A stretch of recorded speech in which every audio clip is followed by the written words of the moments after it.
अरे कहाँ है सारुंके साहब? देखिए ना सर, उन्होंने खुद को उस बैरल में बंद कर लिया है जो हमें बीच पर से मिला था। बैरल ने बंद कर दिया? अरे तुमने रोका क्यों नहीं? रोका था सर, मगर कहने लगे कि केस सॉल्व करने के लिए ये सब करना बहुत जरूरी है। हारिका कहाँ? वो तो दिखी नहीं। दिखी नहीं? कितनी देर से है अंदर? आधा घंटा हो गया सर। अरे यार तो ढक्कन खोल देना चाहिए था ना। खोला था सर, मगर उन्होंने मुझे डांट दिया। कहने लगे कि दोबारा ढक्कन खोलने की कोशिश की तो मुझसे बुरा कोई नहीं होगा। पता नहीं सारुंके साहब को भी क्या हो जाता है, आड़ी टेढ़ी हरकतें करने लगते हैं। सर हमें ये बैरल जल्दी से खोल देना चाहिए, नहीं तो सालों के सर का दम कुछ है सर, प्लीज। हाँ खोलो खोलो यार। अरे सर आराम से बेटा। आइए सर, बैठिए सर। क्या कर रहे हैं आप सर? आपको मालूम है हम लोग इन्वेस्टिगेशन बीच में छोड़ के आ रहे हैं। आप डॉक्टर साहब आप ठीक तो है ना सर? लेकिन जल्दी से पानी ला सर। देखो अभिजीत, मैंने ये सब कुछ तुम लोगों का ध्यान आकर्षित करने के लिए नहीं किया। तो फिर क्या? नहीं यार, आत्महत्या जैसा घटिया ख्याल तो सालुके के दिमाग में भी नहीं आ सकता। अरे तो फिर बैरल के अंदर सो क्यों रहते आप? मैं ये देखना चाहता था कि इस बैरल में कोई इंसान कितनी देर तक जिंदा रह सकता है। ये देखो 35 मिनट्स। अभिजीत 35 मिनट सिर्फ। कोई भी आदमी इस बैरल में सिर्फ 35 से 40 मिनट जिंदा रह सकता है बस। 35 से 40 मिनट? कुणाल इस बैरल में ज्यादा से ज्यादा 35 से 40 मिनट रहा होगा। यस। मगर डॉक्टर सालों के ये सब जान के हमें क्या मिलेगा? मैं समझ गया विवेक, क्या चक्कर है। तुम एक काम करो, तुम मौसम विभाग में जाओ और 15 मई की समुद्री लहरों की जितनी भी इंफॉर्मेशन है सब लेके आओ। Yes sir. क्या सारुंके साहब, अपनी जान खतरे में डाल दी। आपको कुछ हो जाता तो? अरे यार अभिजीत, तुम लोग भी तो कितनी बार गोलियां खाते हो, हाँ? अपनी जान जोखिम में डालते हो। मैं क्या इतना सा भी नहीं कर सकता? नहीं, आपने जो कुछ किया मामूली चीज नहीं है। अब आप देखिए, आपके इस कदम से हम लोग खूनी तक कितनी जल्दी पहुंचते हैं। ये वो जगह जहां पर उन्नत को कुणाल घायल हालत में बैरल के अंदर मिला था, और सारुंके के एक्सपेरिमेंट के हिसाब से कुणाल उस बैरल के अंदर 35-40 मिनट के ऊपर जिंदा नहीं रह सकता था। तो इसका मतलब यही हो सकता है वो बैरल जहां से भी आया होगा वो कम से कम 35-40 मिनट की दूरी पर से आया होगा। Yes sir. 15 मई को समंदर में तूफानी हवाएं बह रही थी, लहरों का उतार चढ़ाव काफी तेज था। हाँ, तो 35-40 मिनट में उस बैरल ने कम से कम 20 से 25 माइल्स ट्रेवल किया होगा, और 20 माइल्स की दूरी पर एक ही बीच है सर, ये लॉम्बी बीच। इसका मतलब है खूनी ने बैरल यहाँ लॉम्बी बीच से समुद्र में फेंक दिया। लहरों की बहाव की वजह से लॉम्बी बीच से आकर के यहाँ पहुंच गया। लॉम्बी बीच। सर ये है वो लॉम्बी बीच। दोपहर के समय सर ये बीच बिल्कुल सुनसान रहता है, और कुणाल की लाश फेंकना बड़ा आसान रहा होगा खूनी के लिए सर यहाँ पे। हाँ, लेकिन कहाँ से लाया होगा लाश को? कहाँ से? एक मिनट। ये देखो, ये है ना, ये ऐसे ड्रम खींच कर लाया है उसने। ड्रम खींच को लेकर वहां पानी तक लेकर गया है। और ये ड्रम का ट्रैक, ड्रम खींचने का निशान ऐसे जा रहा है। चलकर देखते कहां से लाया है उसने, देखते कहां तक जाता है ये बैरल खींचने का निशान। वैसे भी इस बीच में कोई आता नहीं ना, इसलिए निशान इतने अच्छे मिले हैं हमको।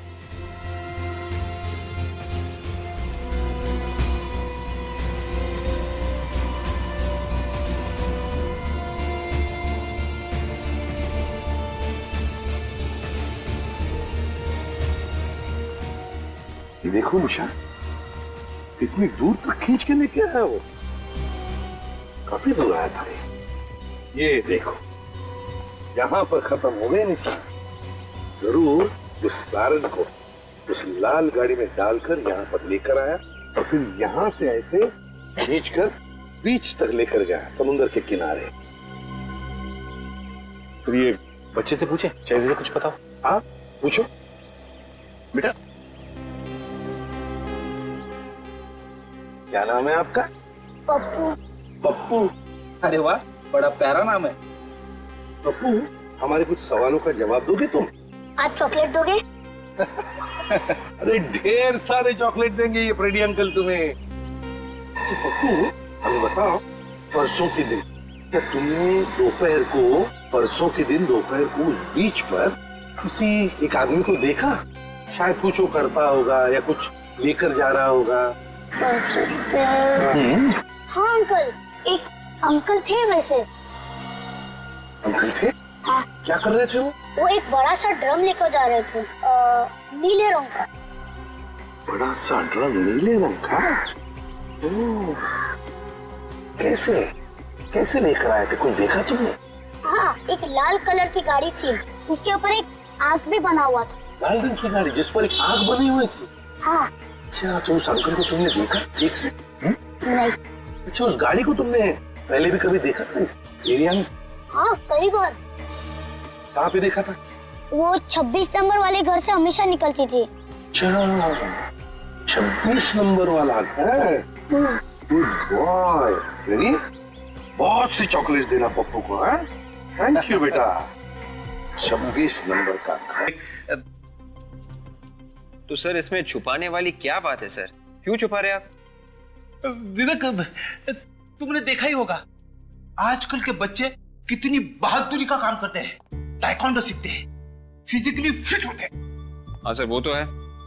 तो मैंने सोचा कि मैं क्यों पीछे रहूं, थोड़ी ट्रेनिंग मैं भी ले लेता हूं। सर ये तो बहुत अच्छी बात है। बल्कि मैं तो कहता हूं कि हर कोई फिजिकली फिट होना चाहिए। बिल्कुल सर, ताकि हम सब जुर्म के खिलाफ लड़ सके। यस। अभिजीत सर। हेलो। हाँ सर। क्या? राइट सर, मैं अभी आया सर। Yes sir. या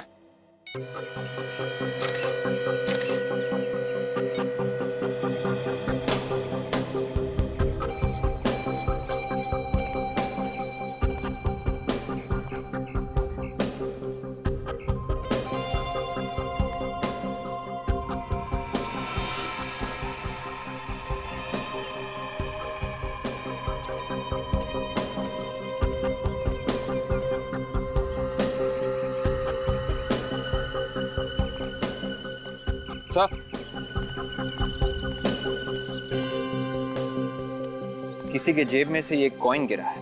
कॉइन? हाँ सर, यहाँ का कॉइन नहीं है ये। यहाँ कोई आदमी खड़ा रहा होगा जो इंडिया से बाहर गया था। अगर ये उन्हीं का कॉइन है तो फिर तो केस और जटिल हो गया। Good job.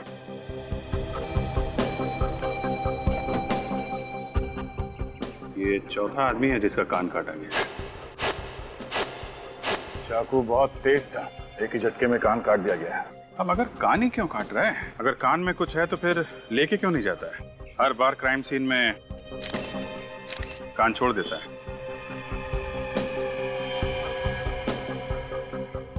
कान का नीचे का हिस्सा देखो, एकदम साफ है, कोई हाथापाई के निशान नहीं है, हीरा वगैरह खींचा नहीं गया है। लेकिन एविडेंस बैग दो, संभाल के रखना।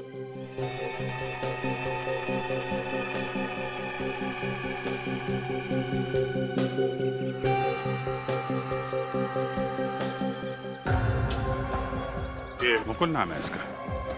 मुकुल? अभिजीत, ये मुकुल एक पुरानी बंद फैक्ट्री में ऐसे ही तो नहीं आया होगा। शायद ये किसी से मिलने आया चुपके से और खूनी ने उसे यहाँ पकड़ लिया। हाँ, मगर जिससे मिलने आया था वो कहाँ गया? सर हो सकता है कि खूनी ने ही इसे यहाँ बुलाया हो। हो सकता है। शीतल नगर में रहता था ये आदमी शीतल नगर में रहता था। बाकी के 3 लोग जो मरे हैं उनमें से कोई भी शीतल नगर में नहीं रहता। हाँ सर, पर इन चारों के बीच एक समानता है। चारों की उम्र 20 से 25 साल के बीच में है। वो तो है, पहले 3 खून और अब ये चौथा। चारों का खून हुआ और चारों के कान काटे गए, मगर कोई लूटपाट नहीं हुई। ये देखा, पर्स में पैसे वैसे के वैसे ही, न पैसे लूटे गए न गाड़ी, सिर्फ कान काटा गया है। चारों केस में यही हुआ है, खून किया गया और कान काटा गया। सर, हमने मरने वालों के परिवार से पूछताछ की, सबका यही कहना है कि इनमें से किसी की भी किसी के साथ कोई दुश्मनी नहीं। किसी की भी किसी के साथ कोई दुश्मनी नहीं थी। और तो और सर, किसी विक्टिम के परिवार वाले एक दूसरे को पहचानते भी नहीं है। कोई तो वजह होगी जो खूनी ने सिर्फ इन 4 ही लोगों को चुना जान से मारने के लिए। कोई बिना वजह ऐसे ही किसी की जान लेता है क्या? कोई तो वजह होनी ही चाहिए। सर वो खूनी लोगों पर झपटता है, उनके कान काट लेता है और फिर उन्हें मार देता है सर। बड़ा ही बेरहम खूनी है सर। सर मुझे तो ये खूनी कोई साइको सीरियल किलर लगता है सर, जो एक सुनसान इलाके में छिप कर बैठता है और जैसे ही शिकार सामने से गुजरता है चपटा मार देता है उसके ऊपर। सचिन ये अच्छे घर के लोग थे, अच्छा खासा पैसा कमाते थे, अपनी अपनी गाड़ी थी इनकी, अरे सुलझे हुए लोग थे। फिर भी ये चारों के चारों किसी सुनसान जगह पर क्यों गए अपनी जान गंवाने के लिए? कोई तो वजह है जो उन्हें वहां बुला कर लेके गई। सर हमें किसी भी हालत में उस खूनी को पकड़ना होगा सर, इससे पहले कि वो अपना अगला शिकार करे। हाँ फ्रेडी, हमारे पास वक्त बहुत कम है, वक्त बहुत कम है। न जाने शहर के किस कोने में ये खूनी अपने अगले शिकार का इंतजार कर रहा है।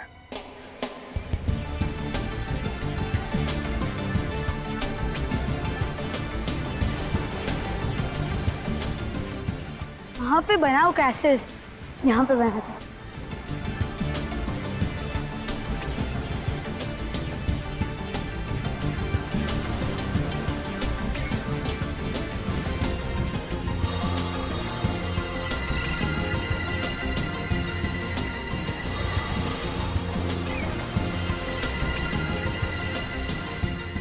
वो क्या है?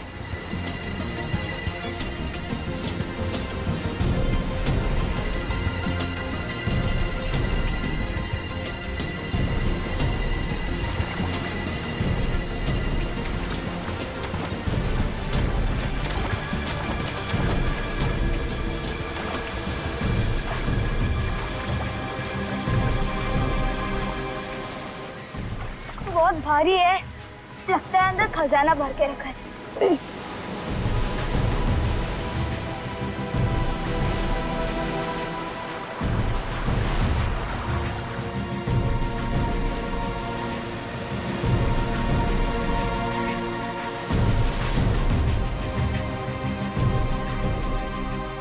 ओ ये लॉक है।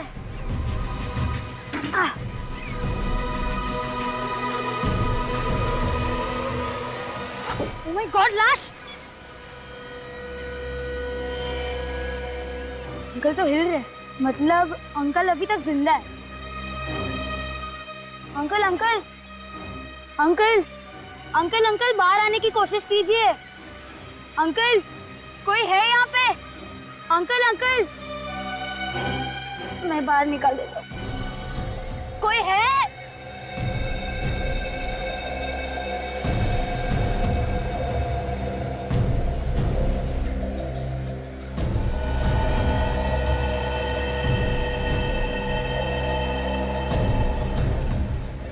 Oh my God!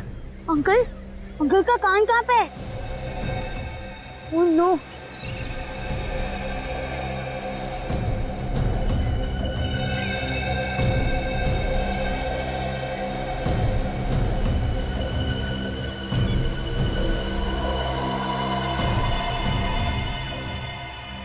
लगता है ये अंकल का कान ही है, इसे संभाल के रख देता हूँ।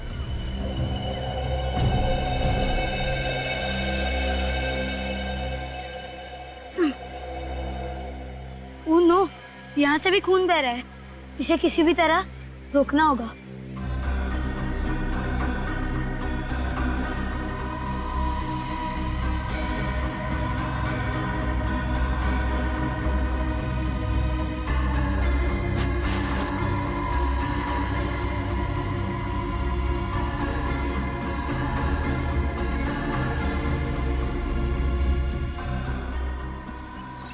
इन्हें मैं ऐसे बीच पे तो नहीं छोड़ सकता, इन्हें किसी भी तरह घर ले जाना होगा।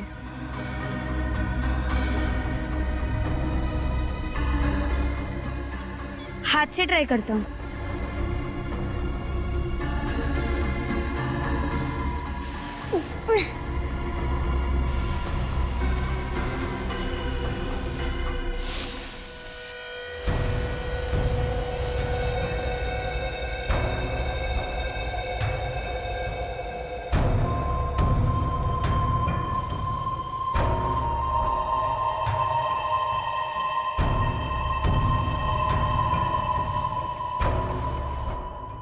अगर किसी ने देख लिया तो मुसीबत हो जाएगी।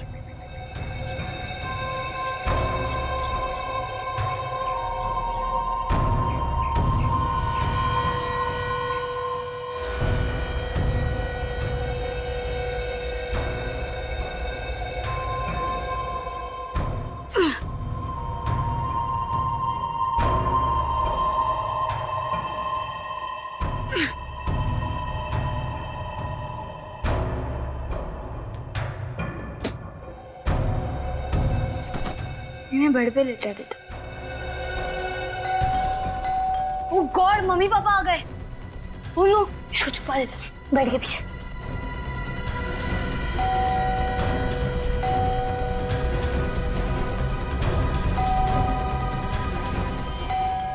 आया आया,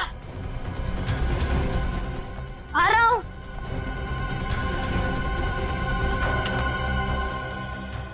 क्या हुआ? मॉम डैड आप इतनी जल्दी आ गए?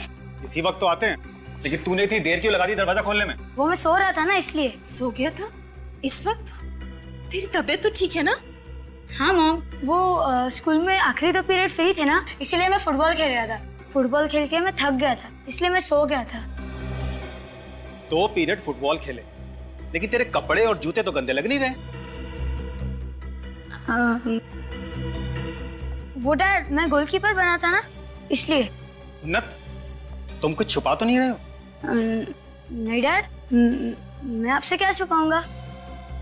अच्छा ठीक है, तू जाकर कपड़े बदल ले, मैं चाय बनाती हूँ। हाँ मॉम।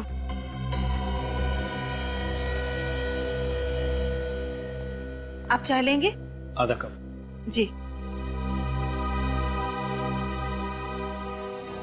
सर, ये जो चारों लोग मरे हैं, चारों अलग अलग काम करते थे।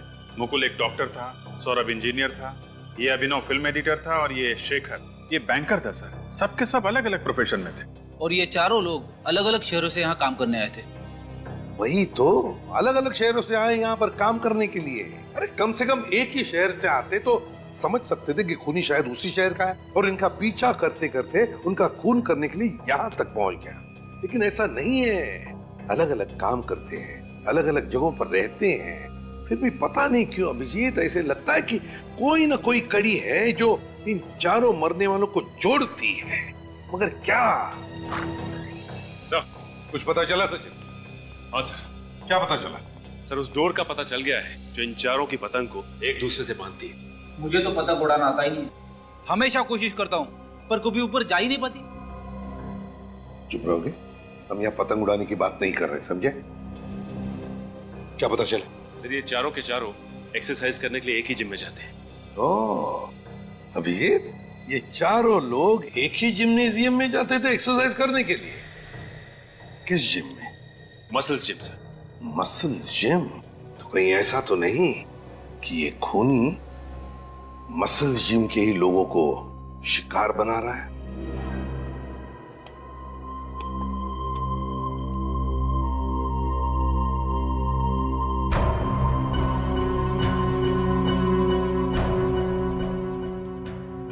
घबराना मत अंकल, आप जल्दी ठीक हो जाओगे। थोड़ा देर तो होगा पर सह लेना, क्योंकि अगर आप चिल्लाए तो मॉम डैड आ जाएंगे। बस होने ही वाला हो गया।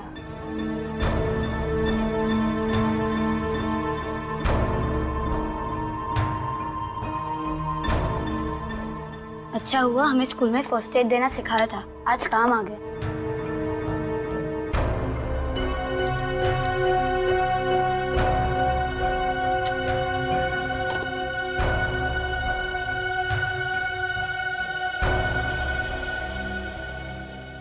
अंकल, आप जल्दी ठीक हो जाओगे।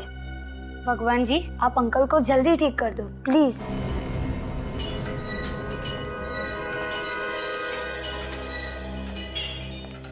कहिए, आप लोग यहाँ जिम ज्वाइन करने आए?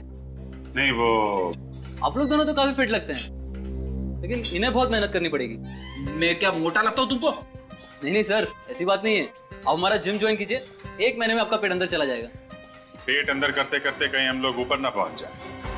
क्या मतलब? मतलब ये कि इस जिम के मेंबर एक एक करके सब ऊपर पहुंच। ऊपर मतलब? आपके 4 मेंबर्स का खून हो चुका है। 4 मेंबर्स के खून? ये क्या कह रहे हैं आप? जी हाँ, ये देखिए, ये चारों आपके जिम में वर्कआउट करते थे? हाँ, ये आते तो यही थे। आप लोग कौन है? सीआईडी। सीआईडी? कब से नहीं आ रहे थे ये चारों यहाँ पे? ये कोई 2 हफ्तों से। 2 हफ्तों से? और आपने फोन करके पूछा नहीं क्यों नहीं आ रहे? नहीं क्यों? सर, अब आधे से ज्यादा मेंबर रेगुलर नहीं आते हैं। हम हर किसी से फोन करके तो नहीं पूछ सकते ना। सबका खून भी तो नहीं होता है ना। अच्छा, इन चारों की टाइमिंग क्या थी? अलग अलग थी या फिर एक साथ? टाइमिंग तो सेम ही थे, शाम 6 से 8। 6 से 8? चारों की टाइमिंग एक ही थी? इसका मतलब खूनी जिम का ही कोई आदमी है। नहीं सर, बिल्कुल नहीं। यहाँ पे कोई खूनी नहीं है, आप मेरा यकीन कीजिए। अच्छा, इन चारों की किसी के साथ कोई दुश्मनी थी? किसी से कोई लड़ाई झगड़ा? नहीं सर, बिल्कुल नहीं। चारों आपस में बात करते थे? हाँ, कभी कभी गप्पे मार लेते थे, लेकिन कुछ खास गहरी दोस्ती नहीं थी। इनका बर्ताव कैसा था? कुछ घबराए हुए लगते थे या डरे डरे कुछ? सर, सब ठीक ठाक ही था। अरे सब ठीक ठाक था तो फिर जाने क्यों गए इनकी? यहाँ पे इनका लॉकर है क्या? हाँ, लॉकर तो है सर। दिखाइए जरा। आइए, ये इनके लॉकर है सर। 5, 10, 7 and 11। चेक करो।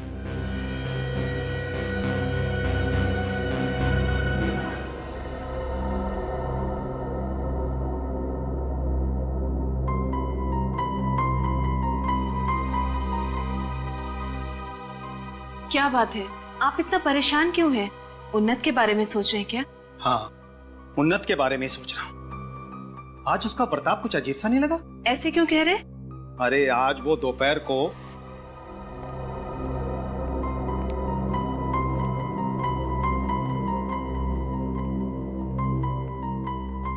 क्या हुआ इसे?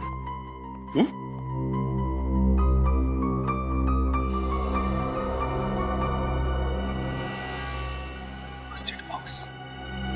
उन्नत, फर्स्ट एड बॉक्स कहाँ ले जा रहे हो? कोई नहीं डैड। कहीं नहीं मतलब? तुम्हें कुछ चोट लगी है? नहीं डैड। नहीं डैड, इसे हुआ क्या है? First aid box? वो ठीक तो है ना? हाँ ठीक है, लेकिन उसका बर्ताव कुछ अजीब सा लग रहा था। हाँ, मुझे भी कुछ ऐसा ही लग रहा था। क्या तुम्हें भी ऐसा लगा? डाइनिंग टेबल पर जब मैं खाना सर्व कर रही थी तो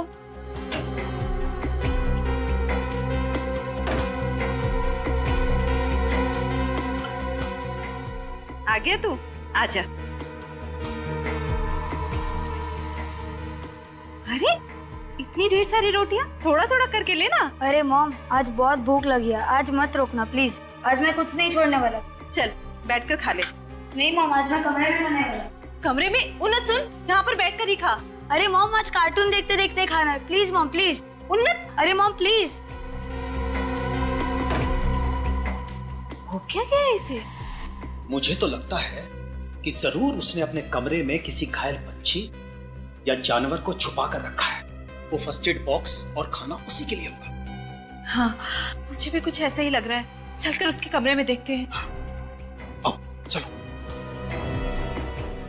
उन्नत, उन्नत बेटे, अरे कमरा तो एकदम खाली पड़ा है। बाथरूम में होगा, मैं देखती हूँ। खाना इधर रखा है, फर्स्ट एड बॉक्स भी। उन्नत, उन्नत, वो बाथरूम में भी नहीं है। इतनी रात को कहाँ चला गया होगा? खिड़की, अरे खिड़की तो खुली है, लगता है यहीं से गया है। उन्नत, उन्नत, इस लड़के की शरारतें तो दिन पर दिन बढ़ती चली जा रही है। इतने अंधेरे में ना जाने कहाँ भटक रहा होगा। कहीं उसे कुछ हो तो नहीं गया? कोई उसे उठाकर तो नहीं ले गया? नहीं नहीं, हमारे उन्नत को कुछ नहीं होगा। प्लीज आप जाकर देखिए। मैं उसे अभी देख कर आता हूँ, प्लीज। चिंता मत करो। उन्नत, सर कोई डरने वाली बात तो नहीं है ना सर? क्या मतलब? सर मुकुल, अभिषेक, शेखर, सौरभ सबके खून हो गए। कहीं अगला नंबर हमारा ना हो। अगला नंबर खूनी का होगा, किसी मासूम का नहीं। फिर भी आप लोग थोड़ा सतर्क रहिए। जी सर।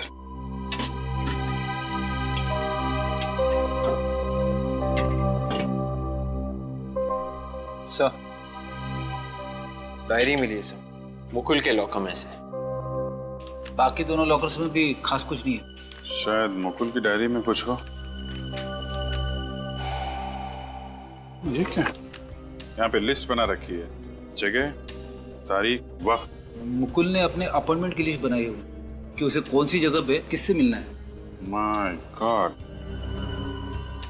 ये अपॉइंटमेंट की लिस्ट नहीं है, ये मौत की लिस्ट है। मौत की लिस्ट? हाँ, ये देखो, ये तारीख देख रहे हो, वक्त, जगह, इस दिन अभिनव का खून हुआ था। ये देखो, ये शेखर का, सौरभ का, तीनों का खून, उसकी तारीख, वक्त और जगह पहले से ही लिखा हुआ है। तब सर इन तीनों के खून के पीछे मुकुल का हाथ है। अगर ये खून मुकुल ने किए है तो मुकुल का खून किसने किया? मैं भी वही सोच रहा हूँ। अरे 14 मई, ये मुकुल का खून तो 14 मई को हुआ था ना? उसकी तारीख 14 मई और जगह तरारा पब, और उसकी लाश तो पुरानी फैक्ट्री के पास मिली थी ना? हाँ सर, सर हो सकता है खूनी ने मुकुल को पहले तरारा पब पे बुलाया हो और फिर वहां से उसे पुरानी फैक्ट्री ले गया और वहीं पे उसका खून कर दिया।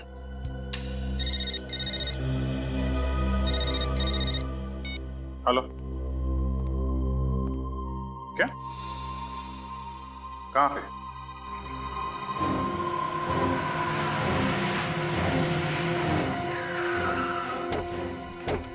भगवान के लिए मेरे उन्नत को ढूंढ दीजिए सर, मैं उसके बिना नहीं रह पाऊंगी। घबराइए मत, हौसला रखिए, हम उन्नत को ढूंढ निकालेंगे। घबराइए मत। कितने बजे गायब हो गया उन्नत? रात के 12 सवा 12 बज रहे थे। वो तो 11 बजे सो जाता था। उसके बाद हम लोग उसका कमरा चेक करने के लिए आए तो देखा कि वो गायब था। ये अचानक आप उन्नत के कमरे में क्यों आए? नहीं, मेरा मतलब है कुछ हुआ था क्या, या कुछ सुना आपने? वो दरअसल बात ये है कि कल पूरा दिन उसका बर्ताव कुछ अजीब सा ही था। अजीब सा मतलब? वैसे वो हमारे साथ ही खाना खाता है, लेकिन कल रात में वो अपना खाना लेकर अपने कमरे में चला गया। और उसकी बातों से लग रहा था जैसे कि वो हमसे कुछ छुपाने की कोशिश कर रहा है। क्या छुपाने की कोशिश कर रहा है? ये क्या उन्नत ने कभी ऐसे कहा था कि वो घर छोड़कर चला जाएगा? मेरा मतलब है कभी कभी माँ बाप डांट देते बच्चों को तो गर्मा गर्मी में बच्चे बोल जाते, ऐसा तो नहीं हुआ था ना? नहीं सर, उन्नत हमसे बहुत प्यार करता था, वो हमसे दूर जाने की बात सोच भी नहीं सकता था। सर मुझे लगता है कि उन्नत खुद नहीं गया, उसे कोई लेकर गया। उन्नत खुद नहीं गया, कोई लेकर गया? जी। मतलब आपको किसी पर शक है? सर, हाँ, ये देखिए, इस कॉटन पे खून लगा हुआ है। मैंने आपसे पूछा था ना कि उन्नत को कुछ हुआ तो नहीं है, तो आपने कहा कि वो बिल्कुल। हाँ, मैंने बिल्कुल ठीक कहा था। उन्नत जब अपने कमरे में फर्स्ट एड बॉक्स लेकर गया था वो बिल्कुल ठीक था। कोई चोट वोट तो नहीं लगी थी ना उन्नत को? कोई चोट नहीं लगी थी। अरे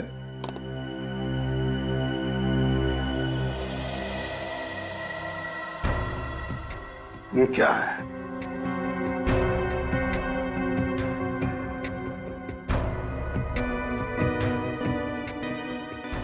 सूखा हुआ खून?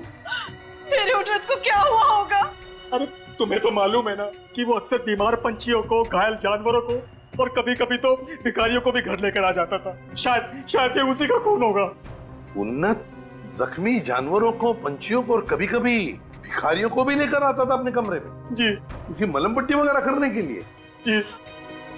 तो इसीलिए ये फर्स्ट एड बॉक्स। आपका मतलब है कि ये भी हो सकता है कि उन्नत के साथ इस कमरे में कोई और भी था? शायद इसीलिए वो इतना खाना लेकर कमरे में आया था। मगर एक बात मेरी समझ में नहीं आ रही है, जब उन्नत फर्स्ट एड बॉक्स लेकर अपने कमरे में आया तो आप दोनों ने आकर देखना चाहिए था ना कि क्या हुआ है। जी सर, हमें देखना चाहिए था, लेकिन कल पूरा दिन उन्नत ने अपने कमरे का दरवाजा अंदर से बंद करके रखा था और जब मैंने खटखटाया उसने कहा वो सो रहा है, और जब रात में हम उसके कमरे में आए तो कमरा खाली था और उन्नत गायब था यहाँ से। सर, ये खून उनमें से किसी का तो नहीं, जैसे ये उन्नत यहाँ पे मदद के लिए लेके आता? तो पता लगा लेंगे सचिन, और इस साड़ुंखे को बुला लो अभी। हाँ बस, क्या हुआ? हाँ साड़ुंखे, ये देख, इस कमरे में से हमें ये कॉटन मिला है, खून लगा हुआ, और यहाँ आ जा, ये देख, यहाँ पर ये सूखा हुआ खून पड़ा है। जरा चेक करके बता ये खून है किसके? तारिका जरा देखो।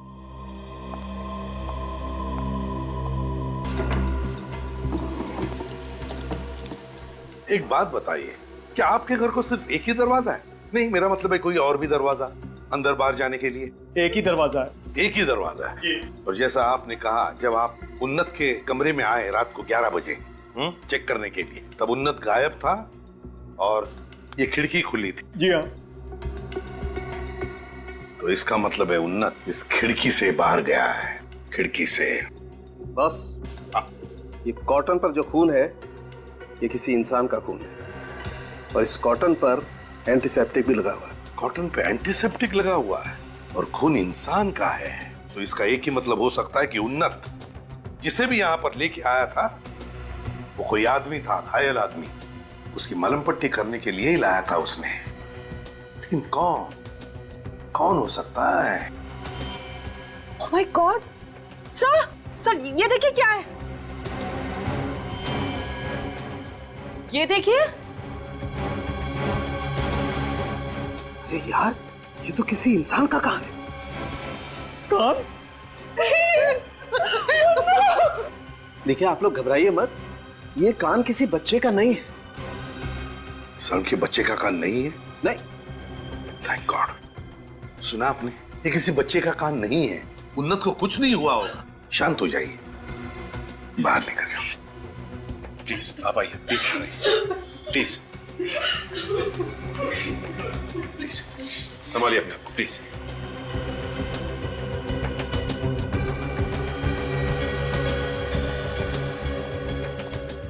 ये कान कहीं वो सीरियल किलर तो नहीं जो लोगों के कान काटकर उनका खून करता है? सर, हो सकता है उन्नत जिस आदमी को मदद के लिए घर पे लेके आया था, ये सीरियल किलर उसे मारना चाहता हो और अपनी जान बचाकर ये भाग गया। और फिर उन्नत ने उसे देख लिया होगा और उसे उठाकर यहाँ अपने कमरे में लाया होगा मलम पट्टी करने के लिए। सर यहाँ से मुझे कुछ समंदर के किनारे वाली रेत मिली है। समंदर के किनारे वाली रेत? तो इसका एक ही मतलब है कि उन्नत उस घायल आदमी को बीच पे से लेकर आया, समुद्र के किनारे से। उन्नत अक्सर यहाँ खेलने आया करता था सर। उन्नत यहाँ खेलने आता था अक्सर? जी हाँ, आपके घर के तो बिल्कुल करीब ही है ना।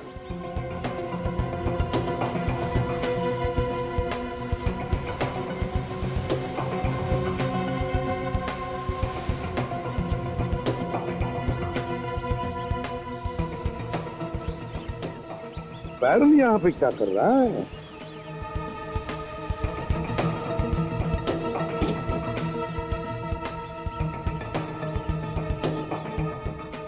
संख्य यार, देख इसमें मुझे खून लगता है, देख ले।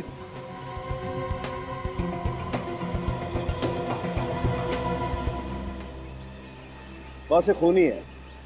सचिन, जरूर ये खून उस घायल आदमी का है। उन्हीं ने सोचा होगा कि ये घायल आदमी मर चुका है, तो उसे इस ड्रम में डाल दिया उसने और यहाँ बीच पर लाकर फेंक दिया होगा। तो सर, मरे हुए आदमी को फिर वापस ढूंढने के लिए क्यों आएगा?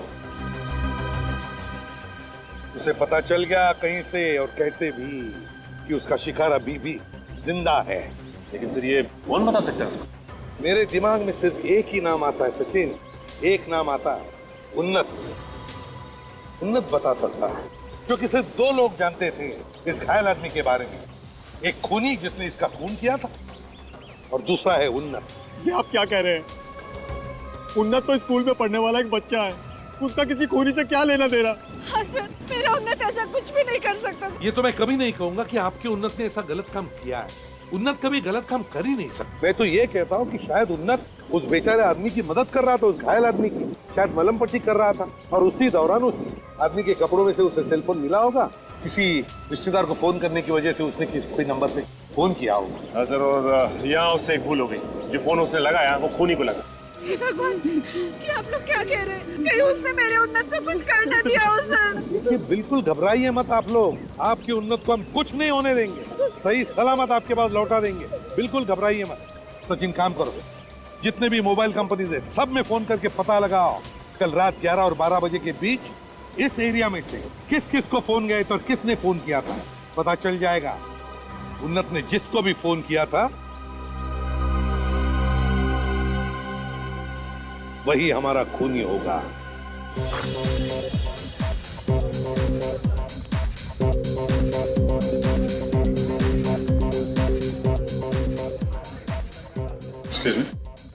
आप यहाँ के मैनेजर हैं? जी हाँ सर, कहिए, मैं ही यहाँ का इंचार्ज हूँ। जरा ध्यान से देखो, ये आदमी यहाँ पे आया था परसों? ये और नहीं तो क्या, मैं क्या अपनी बात कर रहा हूँ? ये आया तो था। कितने बजे आया था? यही कोई 2:30-3 बजे। मुकुल अकेले आया था या उसके साथ में कोई दोस्त भी था? अकेले ही आया था, बियर पी रहा था। आपको ये भी याद है? वो क्या है ना सर, बोतल पे बोतल मंगाया जा रहा था, इसीलिए याद रह गया। एक बात बताइए, उससे मिलने यहाँ पे कोई आया था क्या? नहीं सर, कोई नहीं आया था। आखिर तक वो अकेला ही बैठा हुआ था। परेशान दिख रहा था, कुछ घबराया हुआ था? नहीं सर। बैठा कहाँ था? आइए।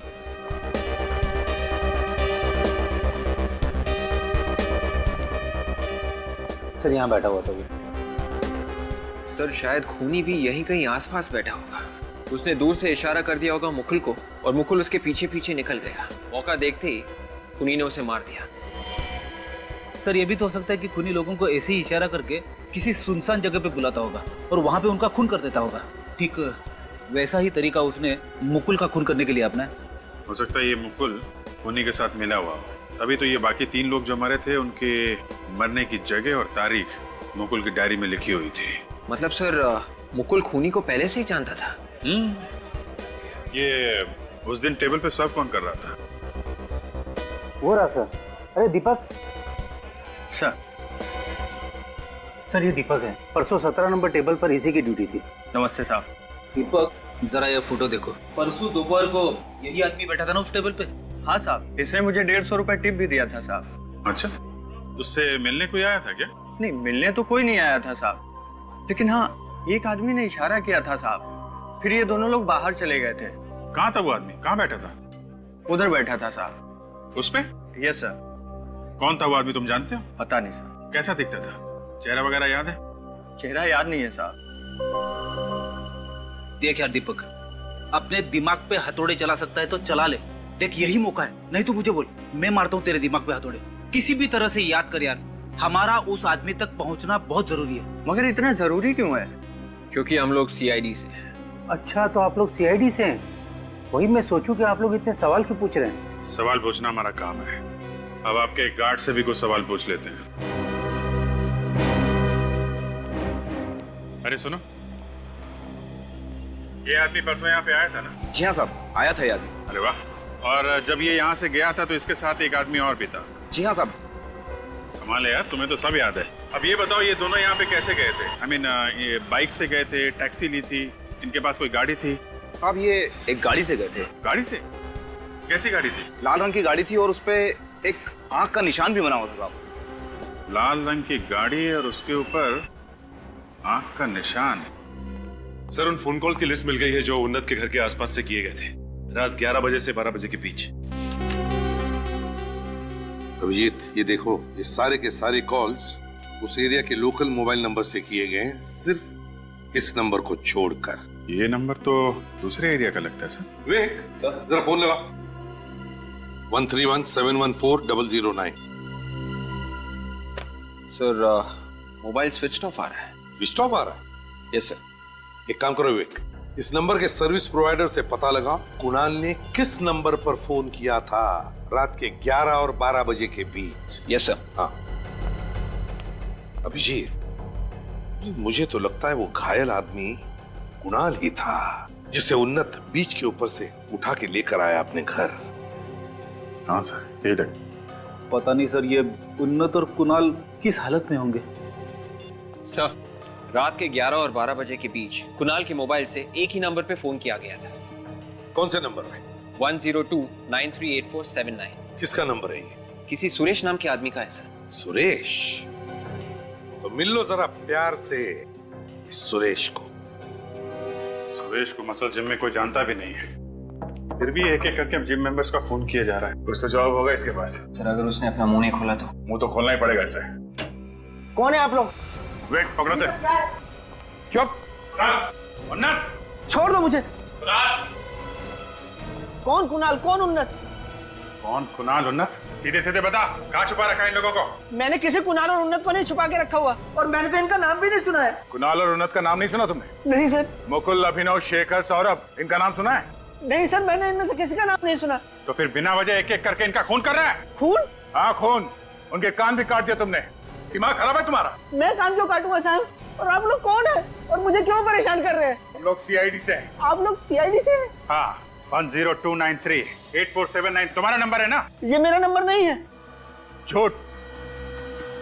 ये देखो, ये नंबर तुम्हारे नाम से है। ये तुम्हारा फोटोग्राफ, तुम्हारे ड्राइविंग लाइसेंस का जेरॉक्स, ये सब नकली है क्या? सर ये फोटो और कागज तो असली है, लेकिन ये नंबर मेरा नहीं है। मेरा नंबर 1050191131 है सर। तुम्हारे नाम से किसी और ने ये नंबर लिया है? शायद सर कोई मेरे को फंसाने की कोशिश कर रहा है। अच्छा, तुम्हारा कोई दोस्त या रिश्तेदार जिम का मेंबर है? मसल्स जिम का? मसल्स जिम में? नहीं सर, वहाँ मेरी जान पहचान का कोई आदमी नहीं है। सारे खून उसी जिम में जाने वालों के हो रहे हैं। इस पर सचिन, इसका मतलब है कुणाल और उन्नत इसी घर में होंगे। हम लोग चलकर देखते हैं।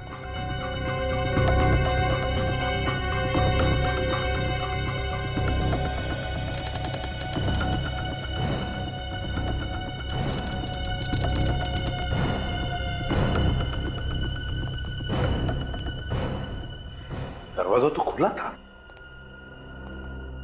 फ्रेंड, इस तरफ जाके देखो। सचिन,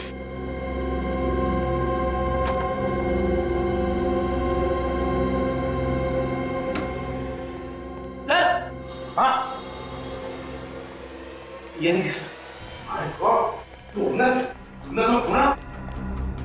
तुम उन्नत हो ना? सर आप मुझे जानते हो? हाँ बेटा, हम सब जानते हैं। देखो, हम लोग सीआईडी से हैं, तुम्हारे सीआईडी अंकल। अब तुम्हें डरने की कोई जरूरत नहीं, कुछ नहीं होगा तुम्हें। हम तुम्हें मम्मी पापा के पास ले जाएंगे। हाँ, ये कैसा ही अब तक जिंदा है सर? जिंदा है? हॉस्पिटल ले जाना पड़ेगा। तुम लोग जिंदा रहोगे तभी तो ले जा पाओगे ना। तुम तो मसल्स जिम में थे ना?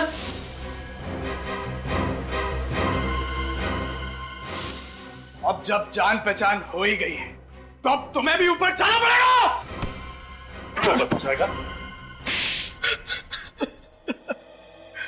परेशान हो गया था मैं इनके ब्लैकमेल से। आखिर कितना सहता। जान लगी फंसने तो खैरात लगी बटने। बना दिया बहाना।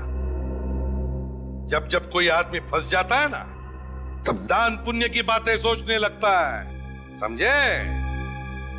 मेरी आवाज रिकॉर्ड कर ली थी उन लोगों ने। आवाज रिकॉर्ड कर ली तो कान काट लो। हाँ? मैं अपनी सेक्रेटरी से बातें करता था। अफेयर? कोई अफेयर नहीं था। अफेयर तो बना दिया इन लोगों ने। मेरी आवाज रिकॉर्ड कर ली और मुझे ब्लैकमेल करने लगे कि मेरी बीवी को सुना देंगे और उसे बता देंगे कि मेरा अफेयर चल रहा है। 4 लोगों के कान काटे हैं तुमने। 4 लोगों के।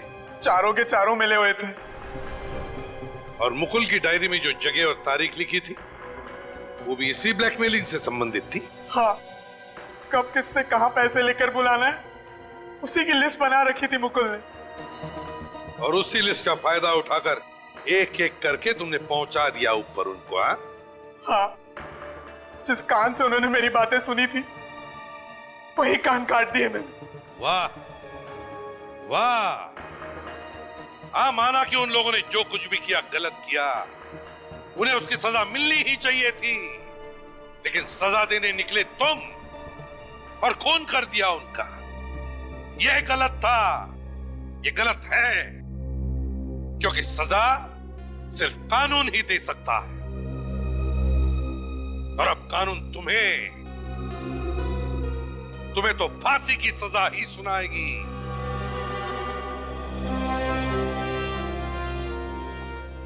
अरे आप लोग? नमस्ते, बैठिए। अरे नहीं नहीं, हम तो खास करके उन्नत से मिलने आए। कैसे हो बेटा? ठीक हो अंकल? सॉरी, मेरे वजह से आप लोगों को बहुत तकलीफ उठानी पड़ी। अरे नहीं नहीं। और अगर जो मैं मॉम डैड से कुछ छुपाता नहीं तो ये सब नहीं होता। नहीं नहीं बेटा, किसी को भी मदद करना बहुत बड़ी अच्छी बात है। हर एक को मदद करनी चाहिए, लेकिन एक बात कभी भूलना नहीं चाहिए, अपनी माता पिता से कभी कुछ छुपाना नहीं चाहिए और झूठ बोलना नहीं। ओके अंकल, मैं समझ गया। अब से मॉम डैड से कुछ छुपाऊंगा नहीं और झूठ भी नहीं बोलूंगा। Good boy. वैसे बच्चे अक्सर हमसे झूठ तभी बोलते हैं जब उनको लगता है कि कोई उन्हें डांटने वाला है। हम लोग समझ गए। आज के बाद उन्नत को कभी भी किसी नेक काम करने से रोकेंगे नहीं। अच्छी बात है, लेकिन क्या आज की इस खुशी के मौके पे मीठा तो होना चाहिए? जी जरूर। मैं अभी लेकर आई। अंकल